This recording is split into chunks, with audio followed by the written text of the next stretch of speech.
Sir ఇప్పుడు దంపతులకి వివాహ సమస్యలు వస్తూ ఉంటాయి. ఇవెందుకు వస్తాయంటారు? అద్భుతమైన ప్రశ్నమ్మ. అందరు దంపతులకు వస్తున్నాయి ఇప్పుడు ప్రాబ్లమ్స్. అందరికీ కౌన్సిలింగ్ చేయలేక అల్లాడిపోతున్నా.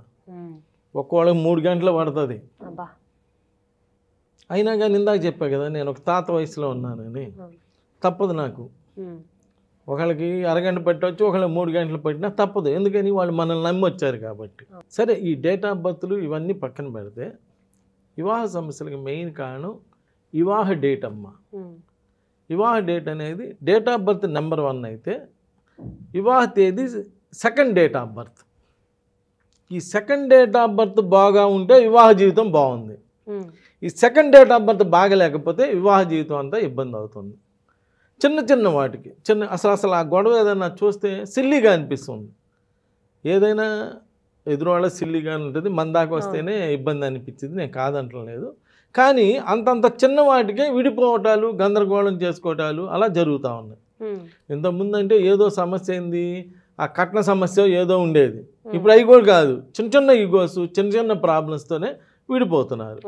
ఒకసారి విడిపోయినాక మరలా అవి అతుక్కోవాలన్నా లేదంటే తర్వాత జీవితం అంతా కూడా ఒంటరి జీవితం చాలా ఘోరంగా ఉంటుంది. నిన్న ఆ సినిమా యాక్టర్ సరోజిని దేవి గారు ఎవరు చనిపోయారు కదా, ఆమె చెప్పింది ఒక ఇంటర్వ్యూలో, నిన్న అంతా మీకు వచ్చినాయి అంటుంటా, వాళ్ళ భర్త చనిపోయిన కానీ నేను ఈ లైఫ్ వదిలేద్దాం అని ప్రిపేర్ అయిపోయిందంట. అంటే వాళ్ళిద్దరి మధ్య బైండింగ్ అలా ఉంది. ఆయన వెళ్ళిన కానీ ఇంకే ఉండాలనిపించడం లేదంట. అంటే ఒంటరి జీవితాన్ని ఎవరు కూడా యాక్సెప్ట్ చేయలేరు. ఎంతైనా కానీ ఒంటరి జీవితం. కనీసం తిట్టేవాడన్నా ఉండాలి కదా, వచ్చి ఇంటి రంగాలనే మంచిగా అని అరిసేవాడన్నా కావాలి కదా. అలా అరవకపోతే ఎవరితో మాట్లాడతావు? పిల్లులతో మాట్లాడాలి, కుక్కలతో మాట్లాడాలి, ఎలికలతో మాట్లాడాలి, లేదా సోఫాలతో మాట్లాడాలి.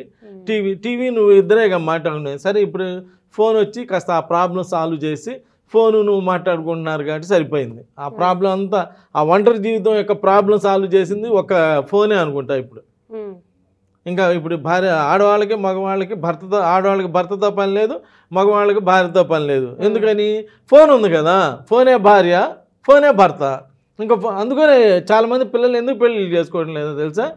టైంపాస్ అయిపోతుంది. టైంపాస్ అవ్వనప్పుడు మ్యారేజ్ల గురించి వాటి గురించి ఆలోచిస్తారు. కానీ ఇప్పుడు టైంపాస్ అందరికీ అయిపోతుంది కదా. ఎందుకంటే 24 గంటల్లో నువ్వు పొనుకున్న టైం తప్ప మిగిలిన టైం అంతా నీ చేతిలోనే ఉంటుంది కదా ఫోను. ఇంకా భర్త అన్న డ్యూటీకి వెళ్తాడు, భార్య అన్న ఇంట్లో పనులు చేసిద్ది. కూర్చోండి నాకు పని ఉంది పోవయా అంటది. ఆ ఫోన్ అయితే అట్ట అన్నదిగా, ఇక నీతోనే గడిపిద్ది, నీతోనే చేసిద్ది. సరే, ఇక రాబోయే రోజుల్లో ఫోన్ రోబోలు వస్తాయి. రోబోలోనే ఫోను ఉంటుంది. ఆ రోబోనే అన్ని పనులు చేసి పెడుతుండిద్ది. ఇక భార్యలతో సంబంధం లేదు, భర్తలతో సంబంధం లేదు అనుకో. రాబోయే రోజులు అలా జరుగుతాయి. కానీ ఇక్కడ మ్యారేజ్ డేట్ బాగా లేకపోతే ఈ మ్యారిటల్ సమస్యలు, వివాహ సమస్యలు వస్తున్నాయి. వీటిల్లో పర్టికులర్గా నేను అబ్జర్వ్ చేసినది ఏంటంటే, ఇప్పుడు ఒకటే ప్రాబ్లం 10 మందికి రిపీట్ అవుతుందంటే అక్కడ ఆ ప్రాబ్లం ఏదో ఐడెంటిఫై చేయగలం కదా. ఇప్పుడు మన డాక్టర్ దగ్గరికి జ్వరం అని వెళ్ళంగానే ఈ సింటమ్స్ని బట్టి ఇది టైఫాయిడా, మలేరియానా, వైరల్ అని ఎలా అయితే ఐడెంటిఫై చేస్తున్నాడో అలానే మనం కూడా ఐడెంటిఫై చేయగలం. కాబట్టి పర్టికులర్గా 5వ తారీఖు, 14వ తారీఖు, 23వ తారీఖు, 5 అన్నా 5, 14, 1, 4, 5, 23, 2, 3, 5, 5, 14, 23 తారీఖుల్లో పెళ్ళిళ్ళు చేసుకుంటే వీళ్ళు ఆదర్శ దంపతులు ప్రపంచానికి. ఏంటమ్మా? ఆదర్శ దంపతులు ప్రపంచానికి. ఇంట్లో అన్నా చెల్లెలు రిలేషన్షిప్ కంటిన్యూ అవుతూ ఉంటుంది. ఇంట్లో పాము ముంగిసలాగా ఉంటారు. అసలు బయట చూసిన వాళ్ళందరూ అబ్బా ఇలాంటి జంట ఇంకోటి ఉండిద్దా అని కుళ్ళుకుంటారు. ఇంట్లోకి వచ్చేటప్పటికి అంత ఘోరంగా ఉంటుంది. అలా అదే ఎఫెక్ట్ పిల్లల మీద కూడా పడుతుంది, పిల్లల మ్యారేజెస్ మీద కూడా పడుతుంది, పిల్లల చదువుల మీద పడుతుంది, పిల్లల కెరియర్ మీద కూడా పడుతుంది. సో నేను అనేది ఏంటంటే 5, 14, 23 అనేది అంత నెగిటివ్ నెంబర్ అయినప్పుడు జ్యోతిష్యులకు కూడా తెలుసు. 5, 14, 23 బుధుడు అంటే నపుంసక గ్రహం.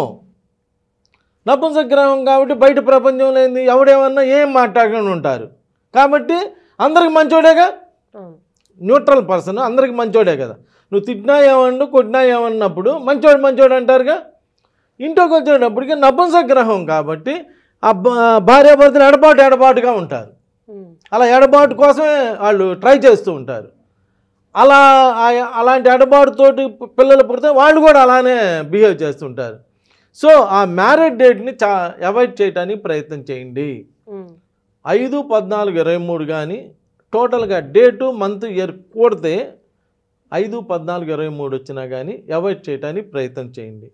ఒకవేళ ఆల్రెడీ ఆ డేట్లో మ్యారేజ్ అయ్యి సమస్య వస్తే దానికి సొల్యూషన్ చెప్పడానికి మా లాంటి వాళ్ళని చాలామంది ఉన్నామమ్మ. ఈ మధ్యలో చాలామంది పునర్వివాహం నేనే చేస్తాను రండి అని చెప్పి నాంపల్లి గ్రౌండ్స్లో అమ్మ నిన్నటిదాకా బర్రెలు మేకలు మేత మేస్తుంటాయి. ఇవాళ గ్రీన్ మ్యాట్ వేయగానే అది పవిత్రం అవదమ్మా. అలా వేసేసి పెళ్ళిళ్ళు చేయటం ఇవన్నీ కరెక్ట్ కాదు. మనకి చాలా పుణ్యక్షేత్రాలు ఉన్నాయి. ఏదైనా పుణ్యక్షేత్రంలో చేసుకుంటేనే దానికి రిజల్ట్స్ వస్తాయి. ఇదంతా కమిషన్ బేస్డ్ ఇలా అన్నీ మేమే చేస్తాం, మేమే హోమం చేస్తాం. ఇంకా నువ్వు హోమం చేసే కాడికి ఎందుకు ఈ పుణ్యక్షేత్రాలన్నీ కూడా చేసుకుంటే ఇంట్లో చేసుకోవాలి లేదా పుణ్యక్షేత్రంలో చేసుకోవాలి. ఇలా ఎక్కడ పడితే అక్కడ నెగిటివ్ వాటిలో చేసుకుంటే పెద్ద రిజల్ట్స్ రావు. కాబట్టి అలా ఇబ్బంది పడేవాళ్ళు ఒకసారి నన్ను కలవండి, బాగుంటుంది. నమస్కారం.